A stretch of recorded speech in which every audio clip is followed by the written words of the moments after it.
তরকারিটা আমার রান্নার পরে কালারটা দেখুন, আর তরকারিটা দেখুন শুধু কত সুন্দর লাগতেছে এই সরষে ইলিশের তরকারিটা।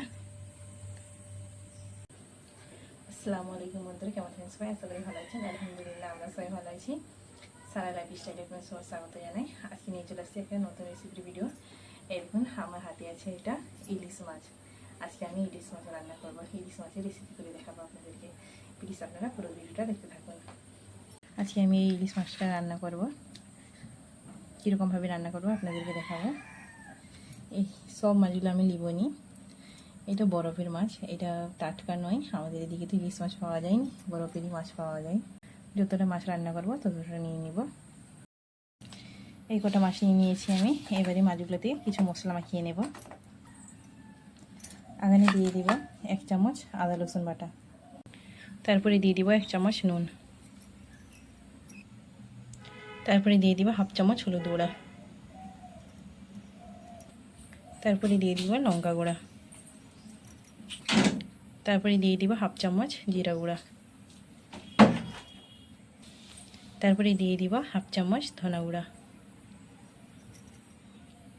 তারপরে দিয়ে দিব একটু লাল মরিচ পাউডার,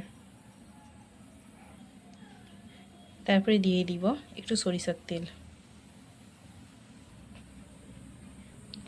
তারপরে একটা পেঁয়াজ নিয়েছি আর এইটাতে করে পেঁয়াজটা গ্রেট করে দিয়ে দিব। পেঁয়াজটা আমি গ্রেট করে দিয়ে দিয়েছি। এবারে হাত দিয়ে ভালো করে মিক্স করে নেব। মাছগুলোকে মশলার মধ্যে ভালোভাবে এরকমভাবে মিক্স করে নেব।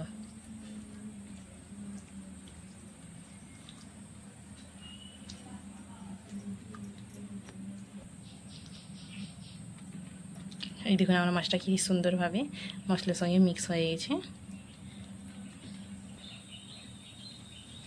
মশলাটা আমার মাখানো হয়ে গেছে। এটাকে মশলা মাখিয়ে কিছুক্ষণ একটু রেখে দিব। শুধু কালারটা আসছে দেখুন, মশলা মাখিয়েছি মাছটাতে। এরকম মাছ দেখেই খেতে মন যাবে। মশলা মাখানো হয়ে গেছে, তারপরে ঢাকাটা দিয়ে কিছুক্ষণের জন্য ঢেকে রেখে দিব। গ্যাসের মধ্যে কড়াটা আমি চাপিয়ে দিয়েছি, কড়াটা গরম হয়ে গেছে। তারপরে দিয়ে দিব এতে তেল। আর ইলিশ মাছ সবসময় সরষা তেলে রান্না করলে বেশি ভালো লাগে খেতে। তেলটা আমার ভালো করে গরম হয়ে গেছে। তারপরে দিয়ে দিব তেলের মধ্যে পেঁয়াজ কুচি। পেঁয়াজের মধ্যে দিয়ে দেবো একটা শুকনো লঙ্কা আর আধাখান তেজপাতা। পেঁয়াজটাকে একটু হালকা হালকা করে দিয়ে নেব।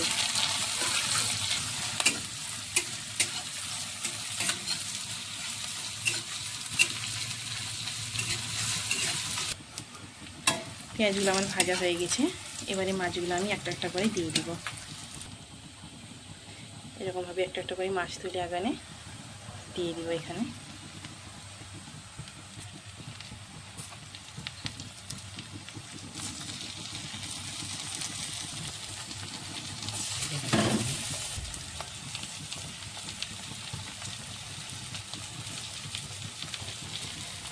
সব মাছগুলো দেওয়া হয়ে গেছে আমার।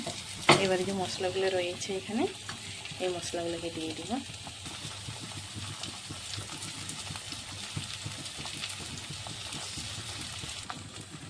তারপরে মশলা ধোয়া জলটা আমি এর মধ্যে দিয়ে দিব। এই মাছ রান্নাটাতে আমি কোনোভাবে খুন্তি দিয়ে নাড়াবো নি, এরকমভাবে ধরে নাড়িয়ে নিব। খুন্তি দিলে কিন্তু মাছটা ভেঙে যাবে। এই যে জলটা দিয়েছি আমি, এই জলটা মরে যাওয়ার পরে আবার একবার জল দিব। আবার এটাকে এরকমভাবে ধরে নাড়িয়ে দেব। না নাড়ালে কিন্তু নিচে বসে যাবে। একবার মাছগুলোকে এরকমভাবে হালকা হালকা করে আস্তে আস্তে করে উল্টে নেব। এটা তো হয়ে যাবে। আবার এই পাশটাও ভালো করে রান্না হবে, তার জন্য এটাকে ভালো করে এটাকে আস্তে আস্তে করে সাবধানে উল্টে নেব মাছগুলোকে।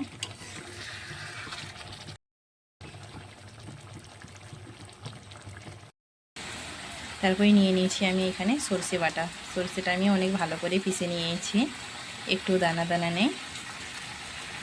এটাতে একটু জল দিব, দিয়ে সরষেটাকে ঘুরিয়ে নেব। হালকা করে জল দিব, দিয়ে ভালো করে জলের সঙ্গে সরষেটাকে মিক্স করে নেব।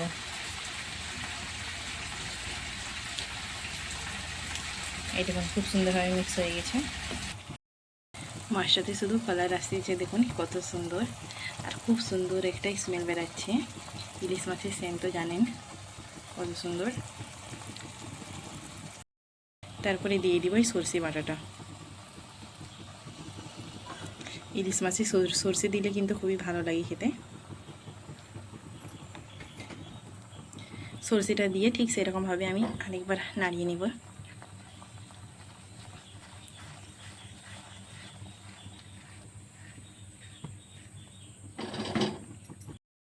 আর গ্রেভিটা আসছে দেখুন কত সুন্দর। সরষেটা কিন্তু যত ভালো করে আপনারা মিক্স করবেন, বাটবেন, যত ভালো হবে তত ভালো কিন্তু এর গ্রেভিটা হবে। এই দেখুন শুধু গ্রেভিটা দেখুন।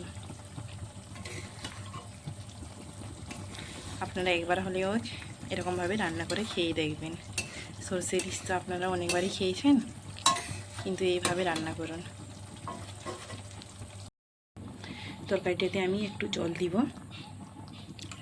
জল দিয়ে আমি 5 মিনিটের মতো ঢাকা দিয়ে রেখে দিব। তারপরে তরকারিটা হয়ে যাবে, নামিয়ে নিব। জলটা দিয়ে আমি এরকমভাবে আরেকবার নাড়িয়ে নেব। তারপরে এটাতে ঢাকা দিয়ে 5 মিনিটের জন্য ছেড়ে দিচ্ছি। চাপা দিয়ে আমি 5 মিনিটের জন্য আস্তে আস্তে ছেড়ে দিয়েছি, জোর আঁচ দিইনি। 5 মিনিট পরে ঢাকাটা খুলে দেখে নেব আমি। এই দেখুন আমার তরকারিটা পুরো রেডি হয়ে গেছে। এবারে নামিয়ে নিব তরকারিটাকে। তরকারিটা আমার রান্নার পরে কালারটা দেখুন, আর তরকারিটা দেখুন শুধু কত সুন্দর লাগতেছে এই সরষে ইলিশের তরকারিটা।